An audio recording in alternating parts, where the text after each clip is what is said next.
Hi, we're outside again. And you know me, I'm Trent, and I'm on a reading journey that I started back in September, but I only started posting in April.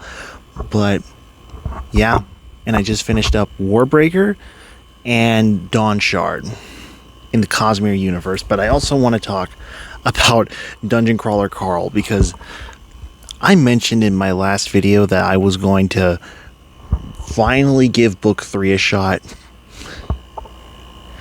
I can see why people like Dungeon Crawler Carl. I can. I can see it, but these first 3 books are just like the biggest nothing burger ever. It's like, oh, funny scene. Ha ha ha ha ha ha ha. That was so funny. And you just go to the next layer. And it just seems like Matt Dinniman at this point, I know he has a plot going forward, but it just seems like at this point in his writing career with DCC, it's like he doesn't know where this is going. And he doesn't know what he's doing. It's just funny scene after funny scene. And the humor is great. But it's just like it doesn't know where it's going. And I don't think you cannot have the main hook of the series where the story really starts happen in book 4. You just can't. That is unacceptable. Most writing courses will say just have it at the beginning or near the beginning. They'll never tell you to have it 40% of the way through, which is a planned 10 book series. That is unacceptable. So yeah, I can't with Dungeon Crawler Carl. It's so boring. The story's not good. And I know it'll probably get good, but I cannot slog my way through another 800 pages of Dungeon Anarchist Cookbook. I can't. But besides that, let's talk about the meat of this series, or this video, sorry, Warbreaker. So I'm going to be completely honest here. I wasn't expecting a lot, but I'm also not thrilled. You know, like I wasn't crazy about it, and I heard that it's the best standalone Cosmere book. If that's the best, I do not want to know what Elantris, Tress, Yumi, Isles of the Emberdark, Sunlit Man, the new one that's coming out in December. I don't want to know what those are going to be like, because if that's his best, I don't want to know what his average is going to be like, because I thought this book was, compared to Stormlight, I'll say, this book was kind of not bad, but it was very mediocre. Up until the ending, it was so mediocre. And like the main plot, it sounds cool on paper, and it's a little basic at its core. It's like, oh no, this person's gone off and I gotta go save this person. Oh my gosh. But it's just so basic. And I know that sounds crazy coming from Sanderson, but like, oh my gosh, I expected more from this. But I want to say this. I will say the magic system, this is a very creative. Like, so I've never seen anything like this before, where it doesn't feel like it's used in combat, but the breaths part of it I find particularly fascinating. The economy and the way that you can like exchange stuff to do cooler things, like that's amazing. I've had thoughts of this for like a D&D campaign, but I can't bring myself to bring it there. But fucking AC just turned on. Thank you. But yeah, the exchange part with the breaths, that's fantastic. The twist at the end of this book, I thought, it's kind of cool, but unless that guy shows up in other books, that's just going to be a big nothing burger, at least to me. Because I know he appears in Stormlight.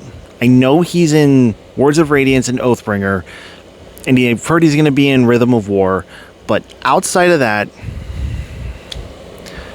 and I will say this, I think my biggest concern of why I think I don't love this book is people said to read this before Words of Radiance or before Oathbringer, not after. And I can see why, because every time I was reading, I'm like, how do these characters get to Roshar? How did they get there? How did they like slip into this alternate reality and find their way into Roshar? How do they do it? And I didn't get that answer, and I know there's going to be a sequel in the future to this book that might answer that question of how did they get here. But along with that, I don't know how I feel about a Warbreaker sequel. I would rather have a sequel. I'm not going to say what I want, but I don't know if I'd want a sequel to this. I just kind of like it as a standalone, but I want to talk about some characters. The characters here just feel blah. Like I will say, caveat, compared to Stormlight, which I am mostly comparing this to, these characters are blah. These are like the most blah, uninspired characters I've seen since Red Rising, which Red Rising doesn't have great character work, but Vivenna, Ciri, this like a rebellious teenager. Vasher, I don't know how I feel about him. The only one that was kind of amusing was Lightsong, and a god that doesn't believe in himself. Like, that's an interesting concept, and his arc was compelling, but just overall, these characters just felt so... I will say the magic system in this was enough to read it. That's amazing. It is a fantastic system. The world building is so, and maybe it's because it's a standalone that I might never return to this, or at least when people read it, they might never return to it, because I don't think he intended to return to this world up until recently, where he decided to write a sequel. But it's like, I don't spend a lot and I don't get enough out of this world.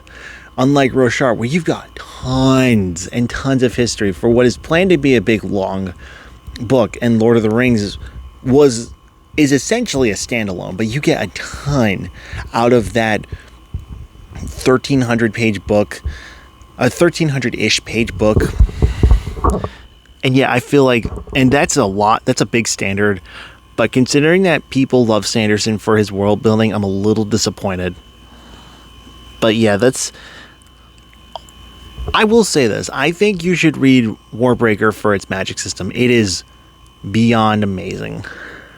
It's amazing. It's super creative, and there's Awakening that I didn't bring up, but that part, it's fantastic. That's all I gotta say. It's creative, it's worth reading, but I also mentioned in the title, or the thumbnail I should say, that there's going to be a little mini Dawn Shard review. That's right now.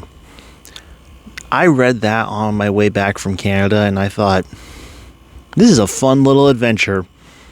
It's got big implications for the Cosmere, that's for sure, but it's like a little short adventure going to an island and figuring out what the hell is on that island. I love it. I love it so much. And and it does reveal a lot about the Cosmere, and you follow Lopen, the funniest one, the best Bridge 4 member outside of Renarin. He's the best one. He's objectively the best one. And if you disagree, you're lying. Yeah, and you're not part of the Stormlight fandom. Renarin is the best, okay? But I don't really know what else to say. I've never reviewed a novella before, but yeah, I think it was a fun adventure. And for all that being said, I believe that Warbreaker is going to get like a 7 out of 10, 3.5 stars.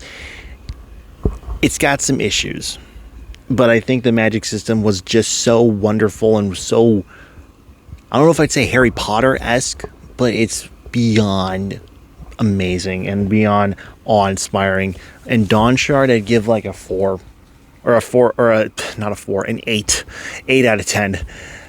That was a fun adventure that had big reveals about the Cosmere, and there's a big fight at the end as well. That was really fun. That was objectively super fun fight. And my next read, you know what it's going to be? You know what it's going to be, right? It's going to be Rhythm of War. And I got to ask, is it actually that bad?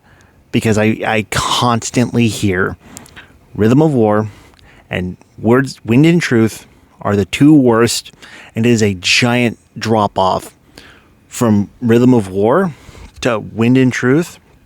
It's like a giant drop off. And I just got to know, is Sanderson really, did he fumble the ball that hard? Or is the internet just stupid? See ya.